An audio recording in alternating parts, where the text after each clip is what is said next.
How's it going, everybody? FC here of MTBR and E-MTBR, and I just got back from the Sea Otter Classic. If you're new here, this is my cool YouTube channel. I did a lot of interviews at Sea Otter Classic. I talked about the bankruptcies too, or the closings of some companies that were missing. So the first thing that surprised me was that it was a big show, bigger than ever. There were about 1,000 booths and about 80,000 people. We'll get the official numbers shortly, and we had the benefit of perfect weather, literally 70-degree weather every day. Of course, it's still hot there and windy, but it was just amazing. And sure enough, 2 days later here in NorCal, it's cloudy and windy again. Second thing that surprised me was there was no one thing at the show. You know how everyone asks you, what's the one thing I should see? Really nothing. Not a lot of product launches at Sea Otter Classic this year. As media, there was almost no media camps. You know, people were just trying to sell their inventory, their existing stuff, and get people interested in their brand. In the same note, you know, we used to have a booth every year because they would give it to us for trade. And this year, none of that, and none of the other media as well. Pink Bike, Bike Magazine, bicycling, you know, nobody had booths. Basically, Lifetime owns it now, and they are a tight ship. They charge a lot for admission and for booths, and they are a money-making enterprise. The third observation was about Kona. Before we even went there, the big news was Kona, because they put up their tent, pretty big tent, on the day before the show, all the employees were called and said, hey, take down the show, go back home. And so everyone thought they were going out of business, bankrupt, and you know, that was the talk of the show. But as it turns out, a few days later, the company that owns them, Kent Outdoors, announced that, hey, they're not, we just have a new CFO, a new line of credit, and we just had everyone cut costs and come back home. What they're going to try to do is they're going to try to sell the company. So not great news, because, you know, there was obviously not good timing to do this at Sea Otter when you're trying to sell the company. So we don't know what the future is for Kona, but buyer beware. Don't be rushing out and buying a Kona bike right now, because it might, you know, it'll definitely be in different hands. It'll downsize a little bit, or it might not exist at all. So the future is unknown for Kona bicycles, but the worst is not the case. You know, they're still in business.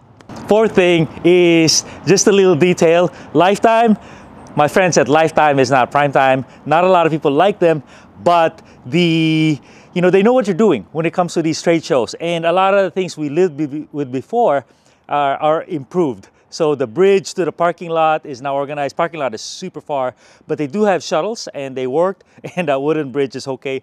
And the great thing is that tire that crossed the raceway that we always had to deal with, always a pain in the neck, old wooden structure, stairs and whatnot with bikes crossing, is now gone, meaning it wasn't an issue.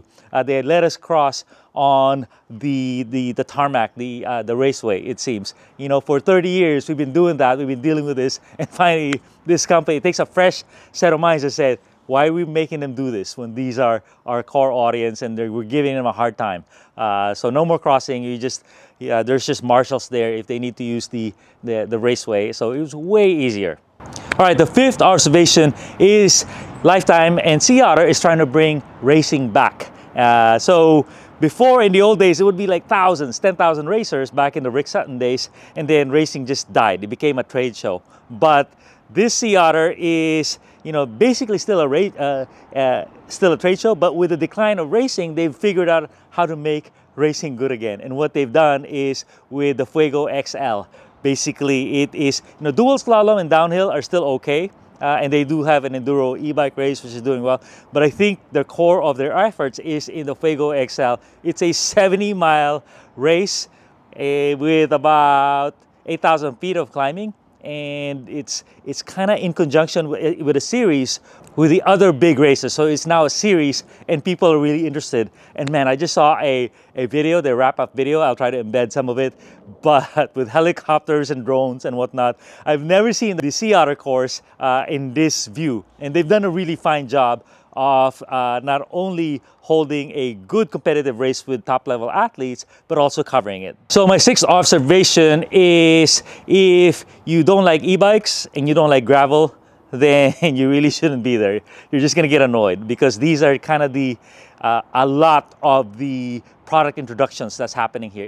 It's a sign of the industry, but I did see a bunch of new products, a new e-bike rack from Yakima, from One Up USA, from Rocky Mounts, and then maybe some others that I missed. Some really cool bike stands from Park Tool and this company called E-Zurd, I think, that are either electric powered or really beefy, that can take the 60 to 100 pound bikes. And of course gravel, which I know nothing about, but a lot of my media friends, including Josh at MTBR, are covering that really well. And my seventh observation is there were some missing brands. So there was no Polepole. Polepole, unfortunately, they went insolvent or went bankrupt about a few days ago, a few days before Sea Otter, so that at least they didn't have to take that trip. Maybe the timing is more appropriate than Kona. You know, they let them know. They were trying to sell the company.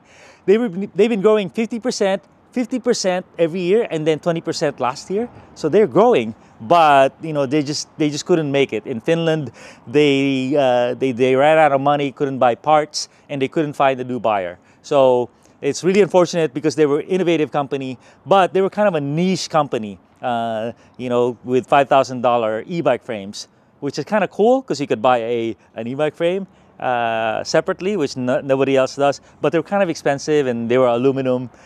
So I hope the founder and the employees find a place to land, but difficult spot in the industry. Number 8th observation is again on e-bikes, because that's where I'm focused, but I saw so many permutations or variations of e-bikes, not just on display, but rolling around. So demo people are definitely demoing a lot of e-bikes, but a lot of cargo and utility bikes.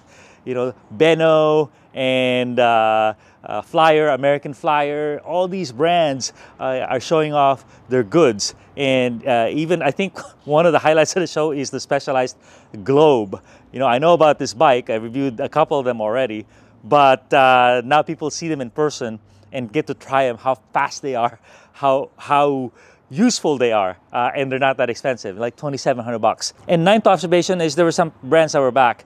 Trek was back. I'm super glad to see. I don't think they had new product, but you know, all the way from Wisconsin.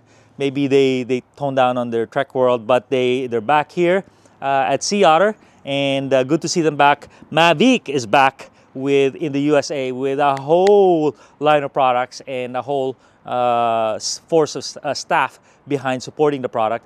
So really cool to see.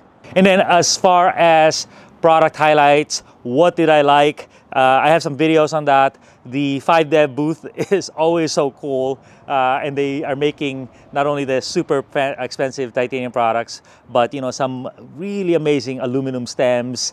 The pedals are cool. I mentioned Specialized Globes are pretty darn cool. Their new downhill bike is now available for everyone to see.